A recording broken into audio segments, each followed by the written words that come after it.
Welcome to Learn with Invent. Let's start designing our GUI with the help of Python Kinter. The demo of our GUI. This is the title label of my application, title label of my game, user label, user entry box, submit button and a result label. Let's start designing. Let's import our necessary files for our design. Import star stands for importing all the library files from Kinter. Next, let's start designing our canvas. For designing our canvas, we are going to start our root directory. So, root is equal to tk, which stands for Kinter.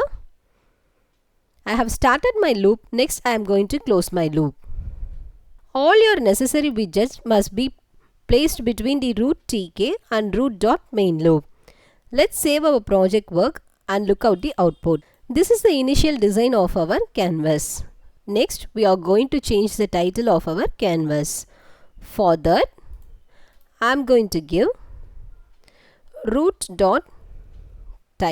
Since I am going to design a game application, my title of my canvas is game. My title has changed to game. Next, we are going to set a geometry to our canvas. Root.geometry inside the single quotes or double quotes. Value of our canvas, where 500 cross 500 stands for width and height of your canvas. Let's see the output. My canvas has changed its size 500 cross 500. We are going to design our widgets. Let's first design our game title. I am going to place my title inside a label. So, title underscore label is equal to label. I am going to place my label inside the root directory.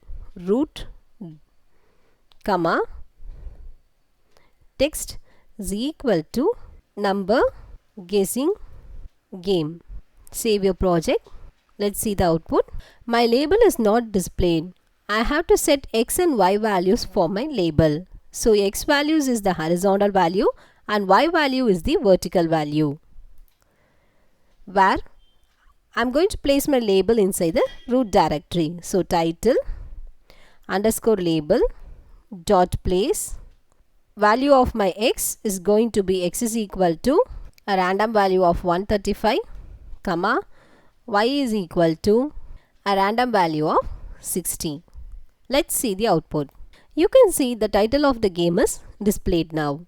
Let's start designing our other widgets.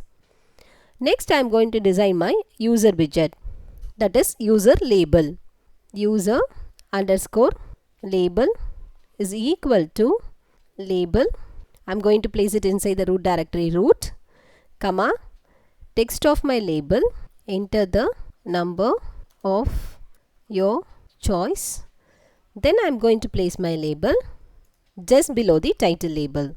I am going to set the x and y values. For this, I am going to set my x value to 135 and y value is slightly greater than the title label. Let's give a random value of y is equal to 175. Let's see the demo.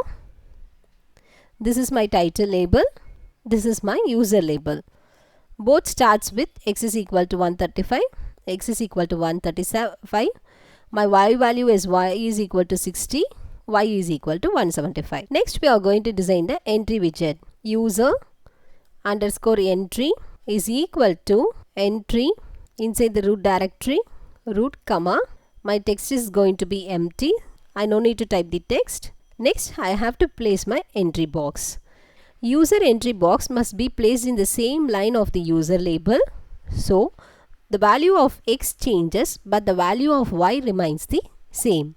Let's see the demo. User underscore entry is equal to a random value of x. X is equal to greater than 135. So, let it be somewhat 300, comma. Y value is as that of my user label. Y is equal to 175. Let's see our output. I have forgot to give place. So, dot place. My entry box is displayed but I want to just move my user label a little bit to the front. So, let me decrease my x value for my user label to 40. My user label, my user entry box.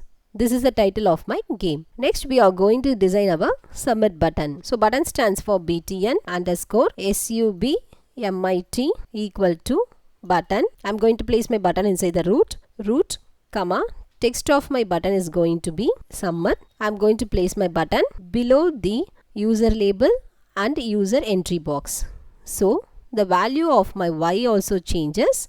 The value of my x also changes. So btn underscore submit dot place. Let us give a random value of x is equal to 200, comma, y is equal to 275. Look, my submit button is displayed. Next we have to design our result label, where result underscore lbl is equal to label. I'm going to place it in the root directory, root, comma, text of my label. I'm going to place the label just below the submit button. X is equal to 190, comma, y is equal to 350. Save. Run the project work.